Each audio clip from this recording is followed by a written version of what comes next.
Reports are emerging that a rift is widening amid growing tension between Prince Harry and King Charles. One private family meeting, one final wish from the king. And within hours, the royal family began to crumble from the inside out. What was supposed to be a moment of quiet reflection behind palace walls became the trigger for a storm that would ripple through every corridor of the monarchy. At the center of it all stood Princess Anne, calm, unwavering, and prepared to say what no one else dared to. It began with a quiet summons, a private message sent from Anne's quarters, discreetly requesting the presence of each senior royal, not through aides, not through advisors. This was personal, handled directly by the woman known not just for her blunt honesty, but for her loyalty to the crown. One by one, they arrived.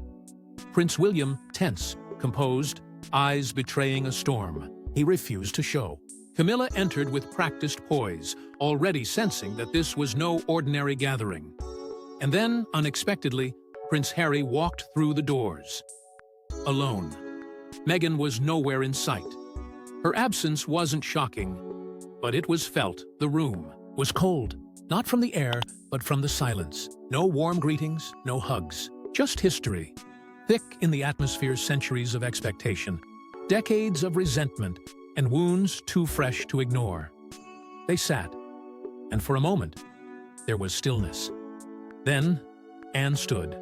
She didn't waste time. She never did. With the same firm voice she'd used to command soldiers and silence press speculation, she delivered her brother's words.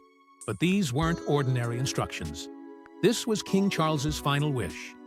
And it was one he refused to announce publicly, one that could only be delivered face-to-face. A wish born from pain, shaped by regret, and delivered with the hope that it might stitch together what years of division had torn apart. King Charles's health had deteriorated faster than the public knew. The palace had kept it quiet, but behind closed doors, the truth was sinking in. Britain's king was dying. The cancer was aggressive. Treatments were failing. And Charles knew the clock was ticking. In his final months, he wasn't focused on appearances or tradition. He was focused on healing. But healing, as Anne made clear, would come at a cost. What she revealed next caught everyone off guard. It wasn't about titles. It wasn't about power. It was about legacy and forgiveness. Charles had made a decision that defied royal convention and rattled the foundation of succession planning. A personal request aimed at ending the decades-long rift between his sons. A request that many felt was both too bold and too late. And as Anne's voice echoed through the chamber, the weight of the message settled heavily on everyone in the room. Harry sat stiffly, his jaw clenched. William stared ahead, unblinking. The silence that followed wasn't from confusion. It was from impact. Charles's wish was clear, but its consequences were not. And as the family sat digesting what had just been spoken aloud, one question rose above the rest, gripping everyone's mind with quiet force. Why Anne? Why had Charles chosen her? And not Camilla? Not William? Not even his own staff to deliver the most explosive royal message in decades? The answer lay not in politics, but in trust. And the story of that trust begins long before the crown ever touched Charles's head. Before duty came love. Before power came trust. And behind every king, there was a sister who never left his side. In a palace defined by protocol, expectations, and centuries of rigid hierarchy, what endured wasn't just the structure of the monarchy. It was the quiet, unshakable bond between a brother and a sister who had weathered every storm together. Anne and Charles were born just 2 years apart, into a world that didn't care about their innocence. From their earliest days, they were not just children. They were heirs, symbols, future servants of a crown that demanded perfection. But in the shadows of royal titles and relentless scrutiny, they found something deeper: companionship, forged not in luxury, but in shared pressure. Charles, the boy groomed to be king, bore the weight of expectation like a fragile porcelain vase. Sensitive, introspective, and idealistic, he often struggled beneath the glare of a crown not yet his. Anne, in contrast, was fire and steel independent, razor-sharp, and brutally honest. While Charles learned to walk on diplomatic eggshells, Anne stomped forward with certainty. She didn't crave the spotlight. She didn't need approval. What she demanded of herself and others was authenticity.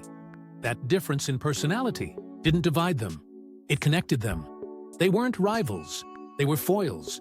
And over time, it became clear. When Charles faltered, Anne stood taller. Unlike her brother, Anne was never destined to rule. But she served as if she were. Her life became a relentless march of engagements, military inspections, and public service. She became the hardest-working royal, uncelebrated by tabloids, but revered within the palace. There were no scandals, no tantrums, just a woman who believed in duty, in loyalty, and in the sanctity of service. And Charles noticed. While others faded or faltered, Anne never wavered. She didn't speak much, but her actions echoed louder than any speech. And when the monarchy faced crisis from public scrutiny to private heartbreak, Anne didn't flinch. She endured. That endurance became most evident when their mother, Queen Elizabeth II, passed away. The world watched as Britain mourned the loss of a monarch. But within the palace, Charles mourned the loss of a mother. The weight of the crown passed to him that day, but something else happened in the silence. Anne stepped in. Not to lead, but to hold him steady. When she personally escorted the Queen's coffin from Balmoral to London, it wasn't just a ceremonial act.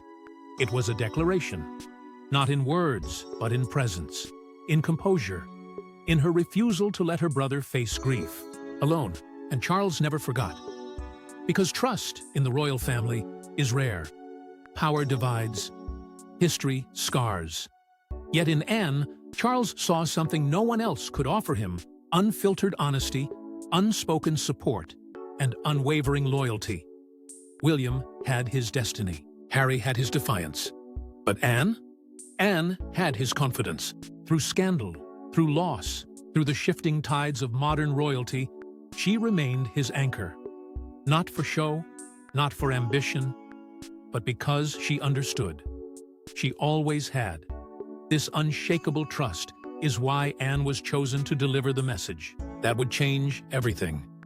It wasn't Prince William. It wasn't Queen Camilla. It was Anne who spoke the words that shook the family to its core. With her voice firm and face unreadable, she delivered a message no one in the room was prepared for.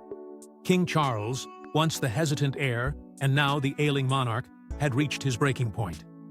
The man who had spent a lifetime waiting for the crown had finally realized that power meant nothing without peace, and peace, as he saw it, required a reckoning.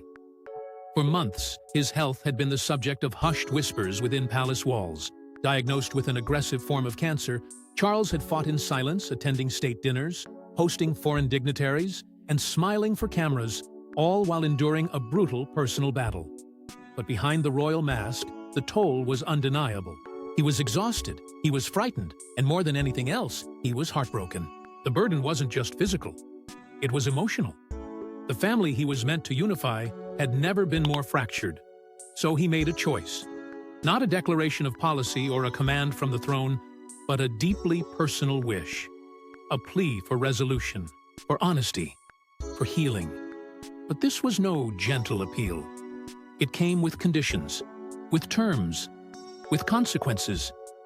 Anne laid it out one line after another, as if reading from a sacred script written in pain and regret.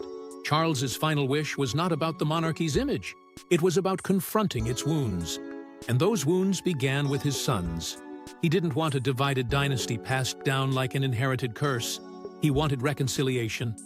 But more than that, he wanted accountability. And so his message outlined a new expectation, that William, the heir apparent, must now lead with both strength and grace. That he must open the door to Harry not blindly, but with caution and intention. That the petty silences and passive aggressions must end. That apologies real, raw, and overdue must be exchanged. And, most controversially, he asked that Harry be offered a seat at the table again. Not a title, not a duty, but a chance. The room froze. William's face tightened. His silence spoke louder than any objection. Years of betrayal, public humiliation, and private fury boiled beneath his skin. To him, Harry had already chosen exile along with the interviews, the book, the accusations. How could he simply be let back in? But the king had made his position clear. Forgiveness wasn't optional. It was essential. Harry, meanwhile, sat in stunned disbelief. He had returned expecting hostility or formality, not an invitation to rebuild. Not after all that had been said. He didn't trust it. Not yet. But part of him, the part that missed the comfort of a family he no longer recognized, wanted to believe it was genuine. And that inner conflict between resentment and longing was written across his face as Anne continued to read. Then came the eruption. William stood. His voice, usually measured, cracked with emotion. Words poured out sharp, blistering truths that had been locked away for far too long. Harry fired back, equally wounded, equally enraged. Old arguments reignited.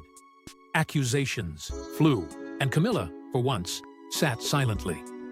Watching, not intervening. Anne didn't flinch. She had expected this. She knew these wounds ran deep, and her brother's final wish wasn't a cure, it was the scalpel. And in that moment, with the room fracturing around her, she understood something the others couldn't yet see. The fallout had only just begun. But what exactly did the king ask for? And why did it ignite an implosion between his sons? Everyone thinks they know how the monarchy works. But the truth behind royal succession is far more complicated and controversial. To the outside world, it appears orderly, predictable, steeped in tradition. But hidden beneath the polished rituals and grand ceremonies lies a history of abrupt decisions, royal betrayals, and power struggles so intense they nearly shattered the crown. The line of succession is not simply a matter of bloodline. It's a high-stakes arrangement shaped by scandal, sacrifice, and the desperation to maintain control over a centuries-old institution constantly at risk of collapse. The most shocking crack in that royal order came nearly a century ago, when King Edward V stunned the world by giving up the throne not for diplomacy, not for the state, but for love. His decision to marry Wallis Simpson, an American divorcee, triggered a constitutional crisis. And that single move changed the royal future forever. His abdication forced his younger brother, George VI, into power, an anxious man thrust into a role he never wanted.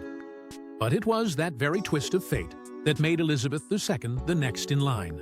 Without Edward's abdication, Charles might never have been born into kingship at all. Fast forward decades later, and Charles, after the longest wait in British history, finally took the throne. But behind the scenes, Operation Menai Bridge had already been drafted in chilling detail. Named after a bridge in Wales tied to Charles's title as Prince of Wales, the plan outlines every step that must be followed the moment the king dies. From notifying the Prime Minister and initiating a period of mourning to displaying a black-edged notice at Buckingham Palace and preparing Westminster Abbey for a public farewell, it's all meticulously scripted. Because when the monarch falls, the system must not. Yet the question of who rises next is more than a matter of protocol. It's a declaration of power. Prince William is the uncontested heir, the man shaped from birth to take on the crown. His public image has been carefully crafted, dutiful, disciplined, poised under pressure. But what many don't realize is that his reign has already begun in subtle ways. He's quietly taken on more responsibilities as his father's health declines. He attends confidential briefings, meets with global leaders, and increasingly acts as the monarchy's modern face. Behind palace gates, he is no longer just the future king, he is the present shadow monarch. At his side, Kate Middleton has evolved from royal consort to commanding presence. Once criticized as a commoner, she's now widely seen as the stabilizing force within the royal family. After Queen Elizabeth's passing, Kate stepped into a deeper role. Her public appearances, strategic engagements, and growing influence have placed her on a trajectory not just toward the throne, but toward shaping the monarchy itself. She is being groomed not just to support a king, but to redefine what it means to be queen in a fractured modern age. But the real suspense lies in the gaps between the known and the uncertain. Where does Harry fit into this royal machinery? Officially, he remains in the line of succession, but his departure from royal duties and relocation to the United States have shifted him into an undefined space, neither fully in nor completely out. Can roles ever be reclaimed? Could a new monarch, like William, choose to erase or revise who stands where in the hierarchy? These are not just hypothetical questions. They are whispered in royal circles and speculated in Parliament corridors. And while William's future seems certain, it's Harry's fate that raises more disturbing possibilities. Born royal, cast out by choice, yet never truly free from the crown's grip. That is the curse Prince Harry has carried since the day he walked away. On paper, he left of his own will. He chose the warmth of California over the cold traditions of Buckingham Palace. But the truth is far more complicated. Because even thousands of miles away, under the bright sun of Montecito, Harry remains tethered to the monarchy, a ghost in exile, haunted by everything he tried to escape. In America, he found love, independence, and what many believed would be peace. With Meghan by his side, he forged a new path, one free from palace press officers and royal protocols. They built a home, signed lucrative media deals, and embraced activism. But the glamour couldn't silence the echoes of what had been left behind. The wounds from his royal departure weren't just political. They were personal, and they bled into every interview, every headline, every uncomfortable truth. Then came Spare, the memoir that detonated like a bomb across the monarchy. Page after page, Harry didn't just lift the curtain, he ripped it down. He spoke of trauma, of being the spare to his brother's heir. He detailed arguments, neglect, and moments that many royals believed would remain forever buried. The book wasn't just a confession, it was a declaration of war. And once it was published, there was no turning back. Trust was shattered, lines were drawn, and yet Harry wasn't finished. Rumors began swirling that a second book, one even more explosive, was already in the works. Insiders claimed it would go further. That Spare was only the beginning. And with King Charles now facing his mortality, many believed Harry had waited for precisely this moment to speak freely, without fear of silencing a grieving nation. Some said it would be revenge. Others believed it would be closure. But everyone agreed it would be damaging. At the heart of this unfolding tragedy lies Harry's relationship with his brother, once inseparable, now estranged. The friction didn't begin with Meghan, but she was the catalyst. William's doubts about Harry's whirlwind romance lit a fuse that never stopped burning. Over time, what began as concern morphed into confrontation. And what followed was years of cold silences, explosive arguments, and missed opportunities to reconcile. When Harry left, he didn't just abandon a role, he severed a bond, and the scar it left on William has never healed. Now, with their father's health in decline and the crown teetering on the edge of transition, questions swirl like storm clouds. Will Harry ever return? And perhaps more importantly, does William even want him back?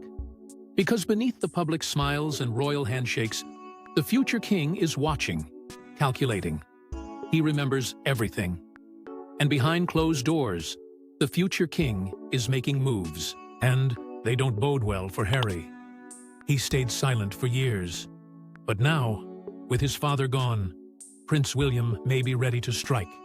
The man who once walked behind his mother's coffin as a grieving boy has become something far more formidable. A future king who has learned that silence is not weakness, it's strategy. And William, ever the tactician, has watched every betrayal, every headline, every carefully chosen word from across the Atlantic with growing fury. He hasn't forgotten, and he certainly hasn't forgiven. As King Charles's health deteriorated, William quietly expanded his influence. Publicly, he carried out duties with precision and restraint. But behind palace doors, he was assuming control, meeting with advisors once loyal only to his father, setting the tone for a new kind of reign. One defined not by nostalgia or tradition, but by discipline. And with Charles fading from the center, William didn't waste time softening the lines between loyalty and rebellion. He sharpened them. At the heart of his growing storm sits the one conflict that won't go away: his fractured relationship with Harry. The pain runs deeper than titles or press drama. It's personal. William believes Harry betrayed not just the monarchy, but their family's legacy. He watched as Harry aired their grievances, exposed secrets, and used the crown's own mystique to fuel commercial empires overseas. To William, this wasn't exile. It was war, and war demands consequences. The quiet conversations about stripping. Harry and Meghan of their HRH titles have resurfaced, and this time, they're not whispers. Though the titles are largely symbolic, their presence on public documents, media contracts, and social platforms continues to blur the line between royalty and celebrity. William is tired of that line. He wants clarity, and clarity, in his mind, starts with a clean break. But removing titles isn't as simple as it sounds. There are legal and constitutional implications. It requires more than personal disdain. It demands parliamentary involvement, delicate negotiations, and a readiness to endure political fallout. Still, William isn't one to blink. Not anymore. If there is a way to make a move that signals to the world and to his brother that the new monarchy will not tolerate insubordination, he will take it. Because to him, this isn't just about punishment. It's about preserving what's left of the crown's credibility. And so the question looms: will William draw a hard line between royals and outsiders? Will he be the one to end the quiet tolerances his father allowed in the name of unity? Those close to him say yes. That the new king-in-waiting has no appetite for compromise. That he intends to rule with a sharp edge, disguised in calm tones. And that when he ascends, the crown won't just change heads, it will change temperament. But while the brothers clash in public and private, there's one royal who quietly holds more power than anyone realizes. She entered as a commoner. She may rise as the savior of the crown. Catherine Middleton didn't come from aristocracy or royalty. She didn't inherit her place. She earned it quietly, steadily, and without scandal. In a world where titles are given and bloodlines worshipped, Kate carved her role not through privilege, but through presence. While others in the royal family became tabloid storms, she remained the calm in the chaos. And now, with King Charles's health waning and William's path to the throne accelerating, Catherine stands as something more than a princess.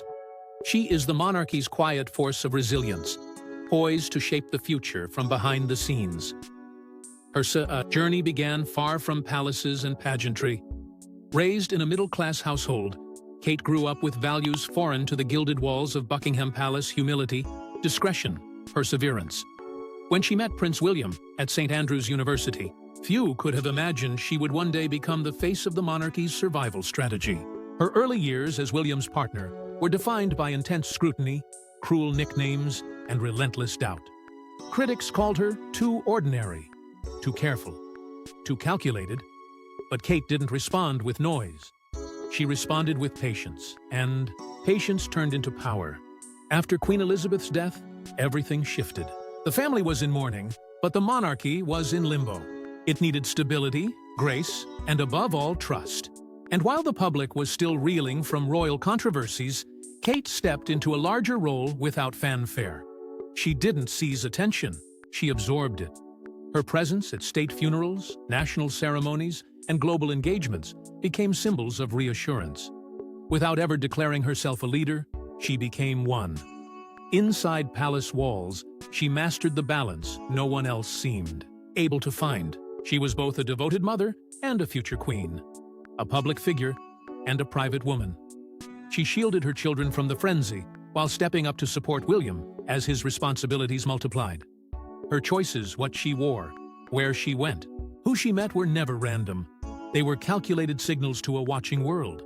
The monarchy was evolving, and she was at the center of it.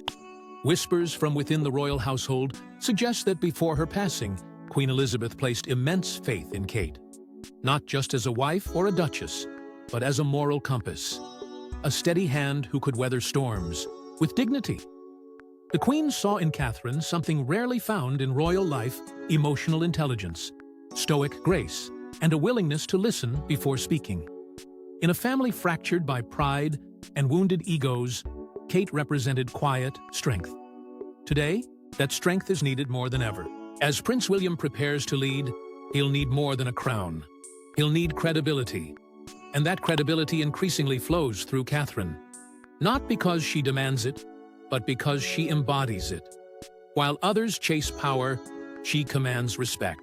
And in doing so, She may very well become the moral anchor that keeps the House of Windsor from drifting further into division.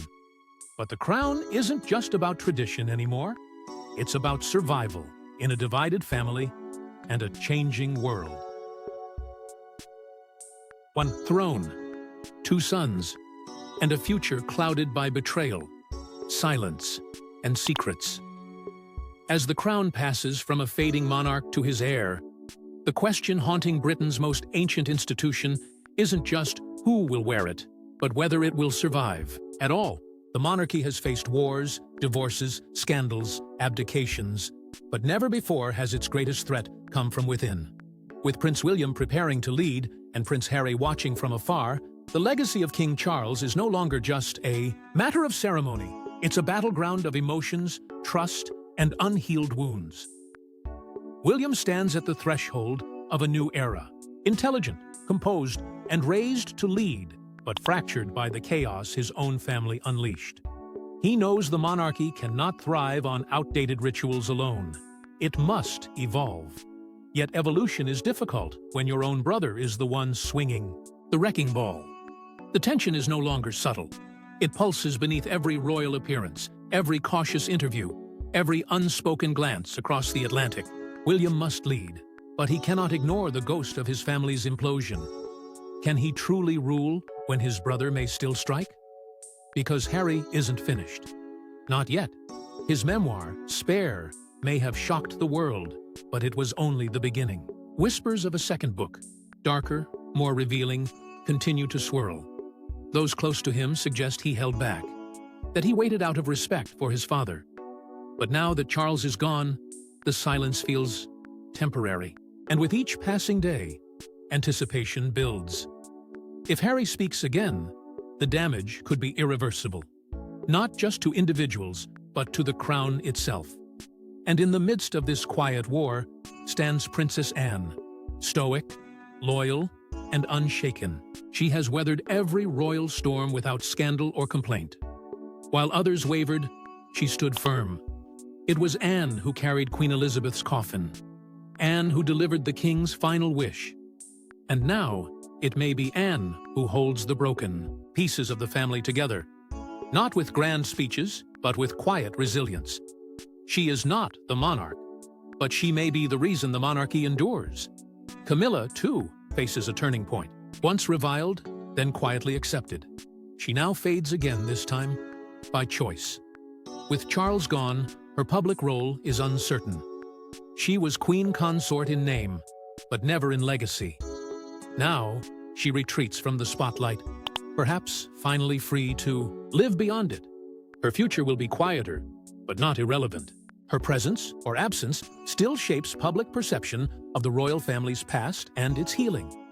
And yet, the real question lingers. What did King Charles really hope to achieve with his final wish? Was it a desperate attempt to reunite his sons, a political strategy to preserve public faith, or a father's last plea for peace before death closed the door? Whatever his intent, the impact is unfolding now, with the world watching every move, every headline, every silence between two brothers who once shared a destiny and now barely share a name. With King Charles gone and the crown in transition, one question remains. Will blood or duty decide the future of Britain's royal legacy? Share your thoughts in the comments section. Don't forget to like and subscribe, and we will see you in the next one.